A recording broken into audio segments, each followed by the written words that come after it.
Hey there, this is Matt once again. Welcome back to another review of another 80s horror film, and this time it is City of the Living Dead. And the first time I heard about this film, it was called The Gates of Hell. Guess maybe that's the American title, but most people call it City of the Living Dead. Now, this is a Lucio Fulci film, and I can't say I've seen a lot of Fulci movies. Probably only three. Zombie, which I liked. The Beyond, which I was like, eh. And this one, which I do like this film. I would say Zombie is still my favorite Fulci film of the three I've seen, but this one's pretty good. Not really for... The thing about this, it's not really for the characters or the plot. It's more for the vibe, the feel, and the gore. Now, the plot of the film, if I could even describe it, woe be unto him who opens one of the 7 gateways to hell, because through that gateway evil will invade the world. This priest hangs himself in a cemetery, and somehow for some reason that opens the gates of hell. And this woman, this one right here actually, she's in a seance. Well, no, now it focuses. She's in a seance with others. She sees these visions, her eyes start bleeding, and they think she's dead, so they bury her. But then while she's in the casket, she wakes up, and a journalist played by Christopher George, who I remember from a very fun killer bear film called Grizzly. Really enjoyed Grizzly. He's been in other films too. He gets her out. In fact, he takes a pickaxe and smashes through the casket, and it looked pretty dangerous because it really does look like that pickaxe is ready to kill this lady. I'm like, Jesus, Christopher George, like the character, are you sure you don't save her? You don't kill her? Because the pickaxe is like going through the casket, but it's like this far away from the lady's face, which is the intention, is that the suspense, hell, the suspense is not, is he going to get her out alive? The suspense is he going to kill her before he gets her out of the casket? But I thought that was a pretty well shot with how it looked like they actually took her real fucking pickaxe and got this close to her eye. It was an effective scene. And the other characters in the film, you have this guy, I believe is Carlo De Mejo. Could be wrong, but this guy with the beard here, who is a psychiatrist.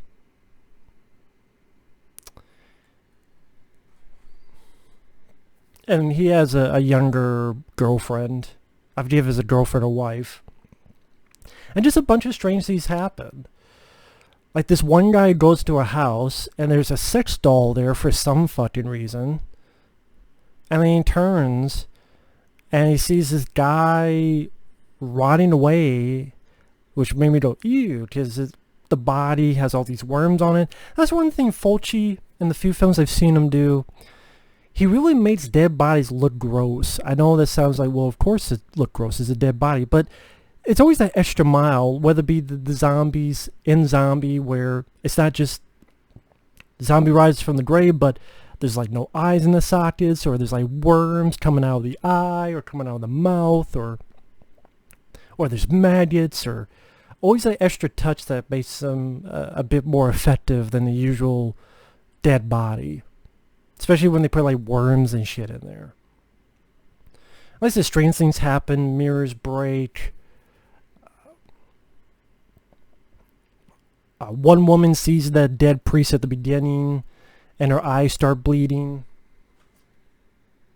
Kind of like this.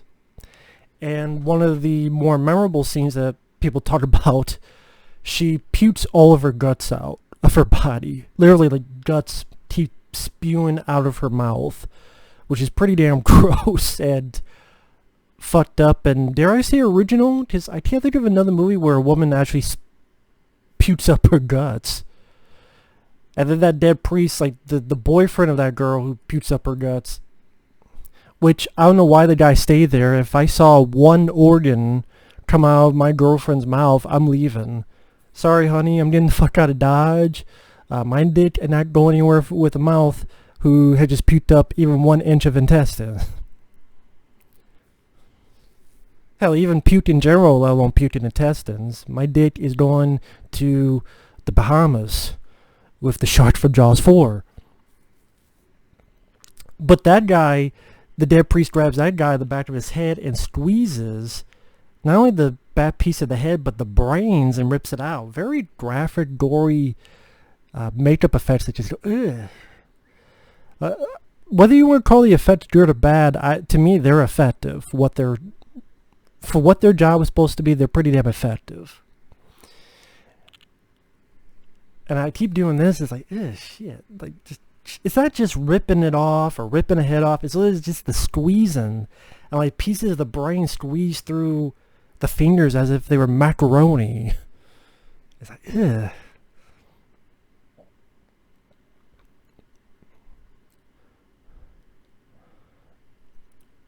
More strange things happen.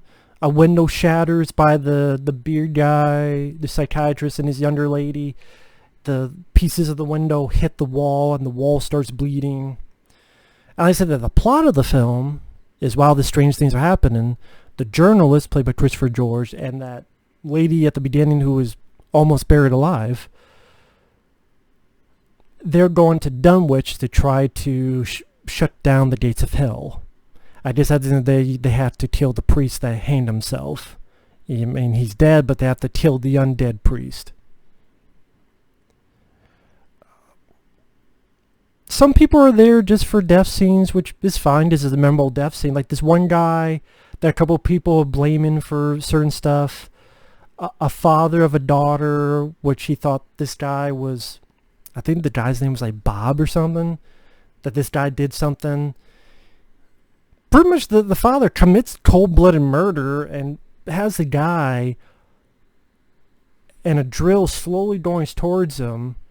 I kind of did what Fulci was doing, because in most films, how many action films, hell, Death Warrant with Van Damme, where you have the like drill right there and it's just like, and most movies, they'll get up. But no, here you see it fully go into the guy's head and come out the other way. So yeah, it's a pretty damn graphic film.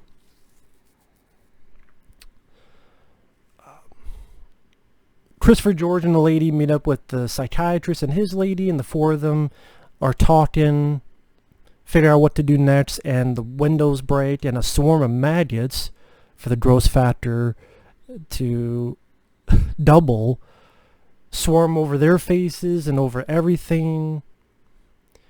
And then they did come up with a plan. Okay, we're going to go down this crypt and kill this undead priest. Christopher George gets killed. Which, I mean, Christopher George, I wouldn't say he gave a good acting performance, but I just liked him as an actor, so I was fine with him. I don't know if it was the way he was directed or if he had to dub his own voice, but his voice just sounds a bit funky in this. I can't put my 2 cents into it. Because Christopher George, I think he acted fine. I really liked him in Grizzly. Again, he was in Pieces and other movies.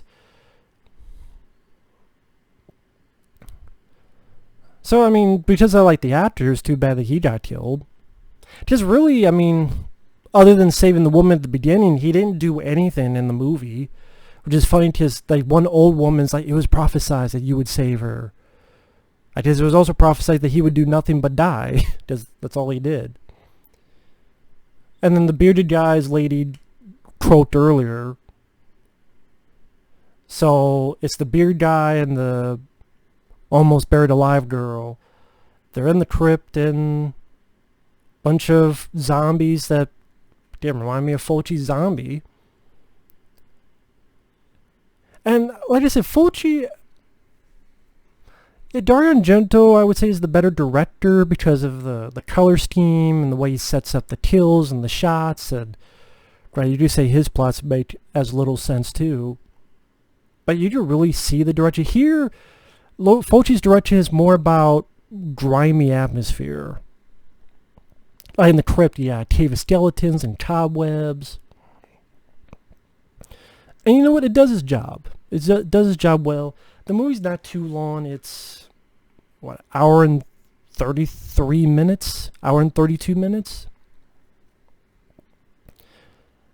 And it was, I wouldn't say I love the film. Like, it's one of my favorites. To be honest, I'm not big on Italian horror. There are ones I like. Dario Argento, for example. I like Deep Red. I like Phenomena. I don't mind Suspiria. I haven't seen too many of other Argento's films. Like, I haven't seen Opera or some of his other stuff. Yeah, I like Zombie. I like this one. But they're not really a genre I'd go out to watch on like I seek out, is what I'm trying to say.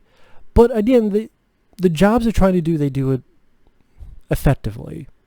And for Fulci, it's creating this weird, almost otherworldly dimension vibe to some of his movies, including this one. I think that's one of the reasons why people do like these kind of movies is, even though it's supposed to take place in our world, it does feel like another world in a weird way. Maybe that's a stupid way of thinking it. And the beard guy, does stab the priest with the end of this big cross, and all those zombies burn, so it looks like it's a happy ending.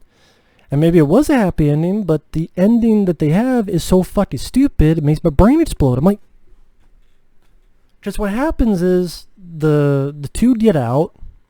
There's this little kid who they befriended earlier. He comes jogging up to them, smiling. Then you hear a scream, and the music's like getting scary.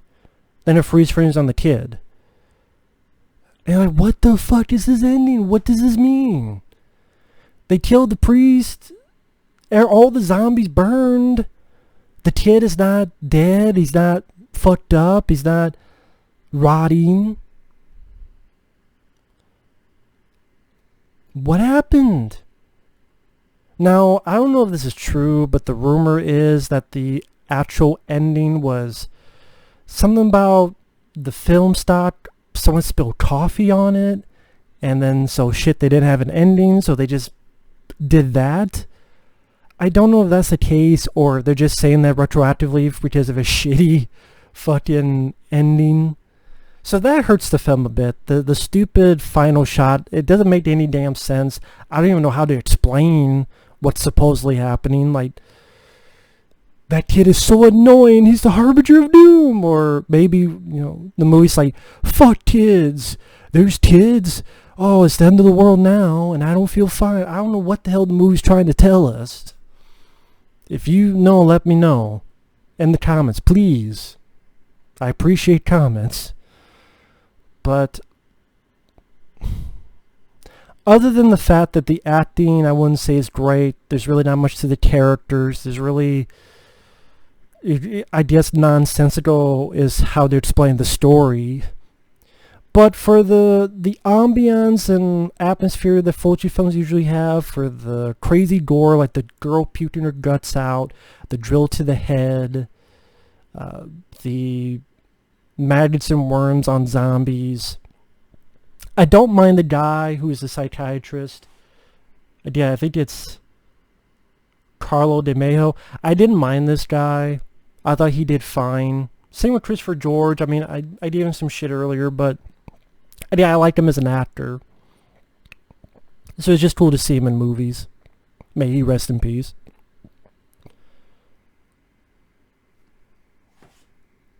The dead shall rise and walk the earth. Man, I've heard that before. I think it's a film called Dawn of the Dead.